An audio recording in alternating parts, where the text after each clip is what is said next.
Joni Lamb has just been kicked out of Dyer after shocking revelations revealed by investigative journalist Julie Roy. For years, Lamb has portrayed herself as humble and transparent, but the recently released facts tell a different story. Confidential documents, secret financial reports, and stunning shots of luxury homes have surfaced, revealing a hidden life that no one suspected. The scandal has shocked Dyer's loyal viewers and sparked heated debate. What was Joni Lamb really hiding, and why was she forced to leave? Stay tuned for the full story of her downfall. Rumors and intrigue about Joni Lamb's removal spread as soon as she was removed from Dyer. People started talking, and the rumors spread quickly, and nobody knew exactly what to believe. Fans were confused, church members were shocked, and everyone wanted answers. The story around town was that investigative reporter Julie Roy had uncovered some deep secrets about Joni's private life. People whispered that there was much more to Joni's sudden removal than what appeared on the surface. Some said Joni had hidden serious financial problems for years. They talked about secret money transfers, mysterious bonuses, and questionable use of church donations. Rumors suggested Joni secretly spent funds meant for charity to support a lifestyle filled with luxury. People claimed she owned expensive properties nobody knew about, large houses, mansions, and estates, far from the modest lifestyle she often preached about on TV. Others believed the situation was even darker. They said Julie Roy found evidence of internal conflicts and serious personal disputes between Joni and Dyer's leadership. According to gossip, Joni might have been forced out because powerful people within Dyer saw her as a threat or liability. Some followers even speculated that there were jealous rivals who deliberately leaked damaging information to Julie Roy to end Joni's career. We got back from our honeymoon, it was in July, and by the way, there are questions about it's all over the internet that Dyer paid $100,000 for. Yes, I was getting ready to ask you about that. So absolutely not. Not one penny of Dyer's money was used for our honeymoon. We paid for our honeymoon. Okay, so again, that's another lie that's out there. Another popular theory was that Joni had lived a double life for a long time. People whispered she had carefully built a public image of humility and modesty while secretly enjoying a wealthy lifestyle behind closed doors. Social media was filled with stories suggesting Joni frequently attended secret parties, lived in luxury neighborhoods, and privately traveled the world in first-class style, all while publicly promoting simplicity and humility. Fans felt betrayed just hearing these rumors, unable to accept that the woman they respected could have deceived them for so long. The most mysterious rumors hinted that Julie Roy still had more evidence, something explosive that hadn't yet been revealed. People wondered nervously what else Julie had uncovered. Church communities became tense, waiting anxiously for further details. Joni's supporters defended her passionately, insisting these rumors were simply attempts to destroy her reputation. They claimed Julie Roy might have personal reasons for targeting Joni, accusing her of using sensationalism to boost her own fame. Despite no one knowing for sure what the truth was, the rumors continued to grow, making the entire situation more intriguing. Joni's sudden removal became a huge topic of conversation everywhere.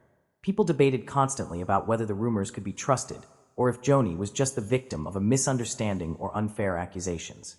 The uncertainty created even more curiosity and speculation, making everyone eager to hear what would happen next. They do the semi-annual telethon there. I think they call it Heart for the World. Now there's a room there just full of phones and cubicles and several hundred people in there that just answer phones all day, and the prayer department was in charge of taking the calls during the ton when people would call in to donate. But every once in a while, the call volume would be so high that all company employees would be required to be on standby in their phone, and so this was one of those particular occasions. The call volume was exceptionally high and low, and behold, my phone rang. I answer it, and it's this sweet little elderly lady, and she's weeping, and she's telling me that she's completely in debt. She has nothing, no money, but she does have a last little bit on her credit card, and she's going to give that to Dyer, because the person on air said that if you give $1,000 today, God is going to give you $110,000 back. I don't really have words to say how horrible I felt in that moment that I took that card number, and I ran that card because it just felt very, very wrong. And that was really the first time that I stopped and said, do I want to be a part of this? Is this the kingdom of God? Because I don't know how you can justify that before God. Julie Roy's shocking revelations and her public statement. When investigative reporter Julie Roy finally decided to speak publicly about Joni Lamb, the community stopped to listen. Everyone knew Julie as someone who always revealed hidden truths. Her reputation was strong, and people trusted her work. They knew she never shared information without careful checking and verification. Because of this, her words carried huge weight. Julie stepped forward in a carefully planned press conference, calmly standing in front of dozens of reporters, TV cameras, and a curious public. Her expression was serious, reflecting the importance of the moment. She began by explaining carefully that her intention was never to hurt anyone personally. Her goal, she insisted, was always transparency and accountability. Julie emphasized that the public deserved to know the truth about people who held powerful positions and received public trust. Then Julie started explaining the details she'd uncovered about Joni Lamb's secret financial dealings. Julie revealed evidence she had gathered: internal financial records, confidential salary documents, and pictures showing a lifestyle far different from what Joni had publicly claimed. She described how documents clearly showed unexplained salary increases, bonuses, and secret transfers of money. These financial activities had never been publicly disclosed and appeared suspicious, raising big questions about honesty and trust within Dyer. Julie also spoke about the luxurious homes and properties Joni had acquired secretly. The report showed carefully verified photographs of high-end houses in expensive neighborhoods, large estates with beautifully manicured gardens, pools, and luxurious interiors. These properties didn't match the modest lifestyle Joni had always promoted publicly. The pictures shocked many viewers, especially Joni's followers, who believed her image of humility was real.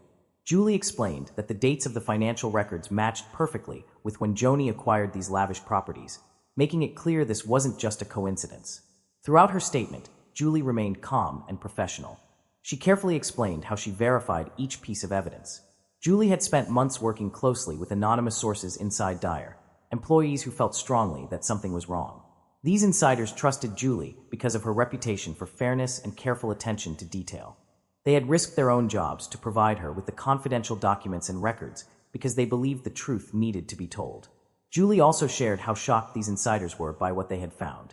They described a culture of secrecy at Dyer, where financial records were kept tightly controlled and out of public view. Julie emphasized this lack of openness allowed questionable financial decisions to go unnoticed for years.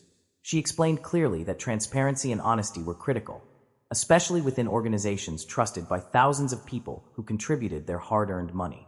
The reaction to Julie's revelations was intense and immediate. Reporters asked endless questions, wanting even more details. They wanted to know exactly how long Joni had been living this secret life and whether other Dyer leaders knew about these hidden financial activities. Julie patiently answered every question she could, always returning to her central point. This investigation wasn't personal, but necessary for truth and accountability. Julie Roy's public statement quickly sparked debate online and in churches everywhere. "Sent me that email. I was so mad and angry that I'm going to tell the ability. I needed time to think about it, so I didn't respond, and I called you, and I called 2 other ministers, and I called a prophetic person that they all respect. That is kind of what threw Jern with me. Of course, you've been the main one to know every day. So I called you, and I told you what happened. There was a viewer feedback that we've gotten a lot of comments, and so because I'm introducing Doug to the audience, we going to read one. I just want to tell you how much I've enjoyed watching ministry now with Jan's new husband, Dr. Wise, that this is a viewer. He seems wonderful, and they seem wonderful together. Also love watching the Daystar singer sing songs like No Fear, and how they feature different people. It's amazing. Congratulations to Joni on her new marriage to a wonderful guy. Seems like he's a lot of fun, but they refuse to read it, and I told you about that. And then Jonathan sent me the email that I let you read." Many felt grateful to Julie for bravely exposing hidden truths. They praised her thoroughness and courage, saying she had done a valuable public service. People openly admired Julie's commitment to honesty and transparency, feeling she was doing the right thing even though it was difficult and unpopular with some. But others responded differently, criticizing Julie for going public with private details. Joni Lamb's loyal fans accused Julie of unfairly targeting their beloved leader. They felt Julie might have exaggerated certain facts, or even misunderstood the documents she'd presented. Some suggested Julie had personal motivations, possibly jealousy or a desire for attention, arguing she had unnecessarily damaged Joni's reputation. These critics wondered aloud if there might have been another, less public way to handle the situation without causing so much embarrassment. Yet Julie's supporters countered strongly, insisting the evidence spoke for itself. They argued Joni had a responsibility to live honestly and transparently, given her position as a public figure and spiritual leader. To them, Julie's revelations weren't about destroying someone's image. They were about accountability and honesty. They pointed out that if Joni had nothing to hide, she wouldn't have been so shocked or overwhelmed by the revelations. Julie herself also directly addressed these criticisms in her statement. She explained carefully that her job was always difficult and sometimes controversial, but necessary. She emphasized the importance of transparency, explaining that hiding uncomfortable truths was dangerous and destructive, especially when powerful people were involved. Julie argued that leaders must be held to the same standards they preached publicly. She repeated clearly and strongly that her investigation wasn't a personal attack against Joni, but an effort to hold accountable those who held significant power and influence. By the end of Julie's public statement, the public was left with powerful questions to consider. Could Joni Lamb rebuild her reputation after this? Would she openly admit to the discrepancies and honestly face the consequences of her secret life? Or would she deny the allegations and fight against Julie's claims, insisting the evidence was misunderstood or unfairly presented? The uncertainty only increased interest in Julie's revelations. Many people admired Julie Roy for her courage, respecting her careful, thoughtful approach to journalism. But even her biggest supporters wondered privately how much more Julie knew, if there was even more damaging evidence that hadn't yet come to light. Julie had left open the possibility that more documents, more proof, and even more shocking details might still emerge. People waited anxiously to see if this was just the beginning of an even bigger scandal. As Julie concluded her statement, she stressed one final point. Her investigation was a reminder that nobody, no matter how respected or admired, was above accountability. Public trust required leaders to be honest, transparent, and consistent in both their public and private lives. Julie ended by saying she hoped her revelations would help people become more aware, careful, and thoughtful about who they trusted with their support. With that, Julie stepped back from the microphones, leaving behind stunned silence and countless unanswered questions. Reporters shouted questions after her, wanting even more details, but Julie had already said everything she intended to say. The evidence was now public. Joni Lamb's carefully hidden life was no longer a secret, and the world waited anxiously to see what would happen next. As soon as Julie Roy revealed the shocking truth about Joni Lamb, reactions poured in from every direction. Fans who had trusted Joni for years suddenly felt hurt, confused, and deeply disappointed. Many had admired her as an example of humility. Joni Lamb, once admired for her modesty and believed implicitly, faced a shattering blow to her reputation. The revelation that she had secretly enjoyed a luxurious lifestyle destroyed the trust she had carefully cultivated. Social media erupted with emotional responses. Former admirers publicly expressed sadness, disappointment, and anger. Comments flooded Facebook, Twitter, and Instagram, with many fans feeling betrayed. Some reacted with disbelief, unable to reconcile Joni's public persona of simple living and honesty with her lavish private life. They passionately argued for a mistake, claiming Julie Roy was exaggerating, misinterpreting evidence, or intentionally damaging Joni's reputation. These loyal followers fiercely defended Joni, posting videos, comments, and messages, insisting they needed absolute proof before believing the allegations. To them, Joni represented faithfulness, sincerity, and honesty, making dishonesty unthinkable. They saw the scandal as an unfair attack and urged others not to jump to conclusions based on gossip. However, many others felt deeply upset, believing Julie Roy's evidence clearly demonstrated Joni's dishonesty. They felt betrayed after years of support and trust, now seeing her as untrustworthy. These former fans openly expressed their disappointment and hurt, some even feeling foolish for believing her modest public image. They questioned how Joni could preach humility, modest living, and transparency while secretly enjoying expensive homes and a wealthy lifestyle. The public outcry intensified as more details from Julie's investigation spread. People demanded accountability. Social media filled with calls for Joni to publicly explain her actions, apologize sincerely, or step down. Fans debated the meaning of integrity and honesty, many feeling Joni owed a public apology and explanation, her silence only worsening the situation. Others debated forgiveness, some offering second chances, while others deemed her actions too serious, especially given her long-term deception. Church communities were particularly shaken. Leaders addressed the issue in sermons and discussions, using Joan's situation as an example of accountability and honesty, especially among religious leaders. Congregations debated intensely, struggling to understand how someone they admired could lead a double life. People argued about the damage to her reputation and the community's trust and leadership.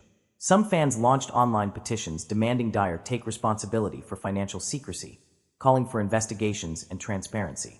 They saw the scandal as revealing deeper organizational problems, questioning money handling and leadership transparency, and demanding reforms. However, not all reactions were critical. Some felt compassion and sadness, believing Joni had gotten lost or overwhelmed by fame and expectations. They argued everyone made mistakes and deserved empathy, urging others not to judge her harshly, pointing out the pressures public figures faced. These sympathetic voices suggested Joni might genuinely regret her actions and seek forgiveness and redemption. The debate between compassion and accountability intensified, with conversations about forgiveness and second chances occurring everywhere. Many agreed Joan should face consequences, but questioned the severity of judgment. The community wrestled with questions of forgiveness, accountability, trust, and betrayal, questioning whether a leader should be forgiven or removed. Media attention increased, with TV shows, news reports, podcasts, and talk radio covering the scandal. Experts discussed the importance of transparency, warning against hiding financial or personal details. Others debated the fairness of investigative journalism, some praising Julie Roy's courage, others accusing her of crossing a line. Public reaction intensified as Joni remained silent, leaving fans confused and frustrated. Many saw her silence as guilt, while others argued she needed time to process. Joan's silence further divided opinions on how public figures should respond to scandals. Celebrities and religious leaders weighed in, some offering support, prayers, compassion, and understanding, urging against quick judgments, and reminding everyone that mistakes were human and that true forgiveness, yes,